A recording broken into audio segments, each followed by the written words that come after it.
Масштабное строительство очистного сооружения в Ишере началось еще в 2010 году. До этого объект долгое время не функционировал. Но время показало, что для побережья курортного города подобные сооружения – острая необходимость. Ведь неочищенные канализационные стоки сливались прямо в море по трубе. Со всего города канализационные стоки поступают сюда, на очистные сооружения. Здесь они проходят несколько этапов механической и биологической обработки. И только после этого поступают в открытое море. На территории более 12 гектаров расположены 15 объектов. Административные здания, лабораторные, хлораторные, генераторные, мастерские и 3 основных резервуара, которые способны принимать до 30 тысяч кубов воды в сутки. Сооружения выполнены по европейским стандартам качества и готовы выдержать даже 9-бальное землетрясение. Общая стоимость объекта на момент окончания работ составила более 600 миллионов рублей. Стоки проходят через 4 стадии очистки – отсеивание мусора, очищение в бассейне бактериями, отстаивание и обработка хлором.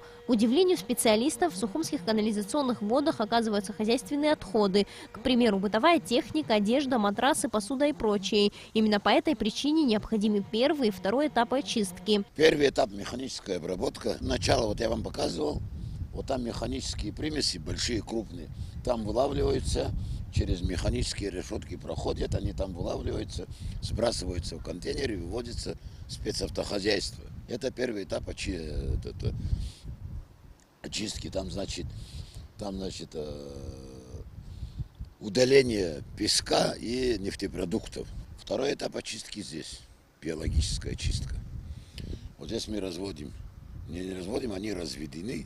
Бактерии, которые они питаются той грязью, пищей, которую содержит городская канализация. Они очищают. Очищенная канализационная вода уже даже после первичной обработки практически прозрачная жидкость. После дальнейшего очищения она и вовсе будет бесцветной. Да, очистка идет вот здесь осаживается весь ил, вся грязь, которая вот море как бы должно было уходить, мы вот здесь останавливаем его. А чистая вода уже к нам приходит на контактный резервуар. Контакт с хлором там происходит. Хлор это убивает бактерии. После хлорирования она уже чистая, уже идет в море.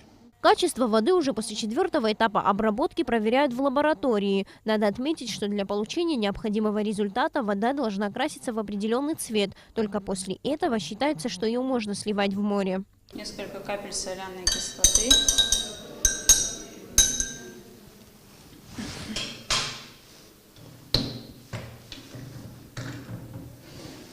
И затем мы, вот это титрометр, и капаем соляную, метилоранж уже.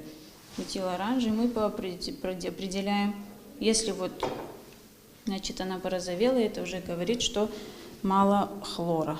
И мы уже по таблице вот результатов исследования остаточного хлора определяем, сколько хлора на 100 мл воды у нас вышло. И записываем уже это все. Полученную таким образом технически чистую воду можно применять в оросительной системе. Но в связи с тем, что у нас недостатков воды нет, очищенную воду просто сливают в море. Зарья Смыр, Саида Гухава, Абхазское телевидение.